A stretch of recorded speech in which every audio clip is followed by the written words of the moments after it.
The following 10 insights will summarize your life. Number 1, you were born in a cold prison. It is your country, your state. Number 2, you have to pay for the prison stay. They call the prison fee taxes. Number 3, you have no say what will be done with the money, but you have to pay. Number 4, to pay the money, you have to work. The prison encourages you to buy new shiny products, so you feel better about your poor existence. Number 5, you are not allowed to exit the prison and live on your own. They will hunt you and make you pay. Number 6, only a few prisoners have walked far enough to see the prison wall. Number 7, the prison gives you news and entertainment, so that you don't discover the prison walls. Number 8, the prison does not allow strong family bonds or strong brotherhood unless you are a part of the group that is running the prison. Number 9, the prison you live in wants you weak, sick and divided,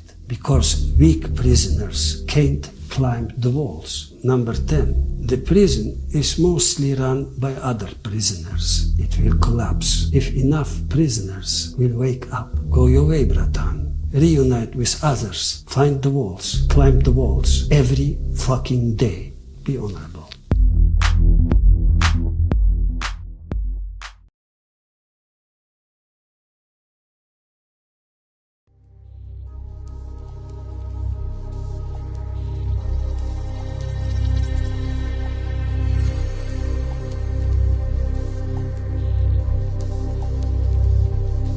Well, what can I do?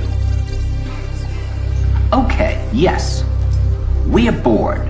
We're all bored now. But has it ever occurred to you, Wally, that the process that creates this boredom that we see in the world now may very well be a self-perpetuating, unconscious form of brainwashing created by a world totalitarian government based on money, and that all of this is much more dangerous than one thinks, and it's not just a question of individual survival, Wally, but that somebody who's bored is asleep, and somebody who's asleep will not say no? See, I keep meeting these people. I mean, just a few days ago, I met this man whom I greatly admire. He's a Swedish physicist, Gustav Bjornstrand, and he told me that he no longer watches television, he doesn't read newspapers, and he doesn't read magazines. He's completely cut them out of his life because he really does feel that we're living in some kind of Orwellian nightmare now, and that everything that you hear now contributes to turning you into a robot. When I was at Findhorn, I met this extraordinary English tree expert who had devoted his life to saving trees. Just got back from Washington, lobbying to save the redwoods. He's 84 years old. He always travels with a backpack because he never knows where he's going to be tomorrow. And when I met him at Findhorn, he said to me, "Where are you from?" And I said, "New York." He said, "Ah, New York, yes, that's a very interesting place. Do you know a lot of New Yorkers who keep talking about the fact that they want to leave but never do?" And I said, "Oh, yes." And he said, "Why do you think they don't leave?" I gave him different than our theories. He said, "Oh, I don't think it's that way at all." He said, "I think that New York is the new model for the new concentration camp, where the camp has been built by the inmates themselves, and the inmates are the guards, and they have this pride in this thing they built. They built their own prison, and so they exist in a state of schizophrenia, where they are both guards and prisoners, and as a result, they no longer have, having been lobotomized, the capacity to leave the prison they've made, or to even see it as a prison." And then he went into his pocket and he took out a seed for a tree and he said, "This is a pine tree." He put it in my hand and he said, "Escape before it's too late." See, actually for 2 or 3 years now, Chiquita and I have had this very unpleasant feeling that we really should get out. And we really should feel like Jews in Germany in the late 30s. Get out of here. Of course, the problem is where to go, because it seems quite obvious that the whole world is going in the same direction.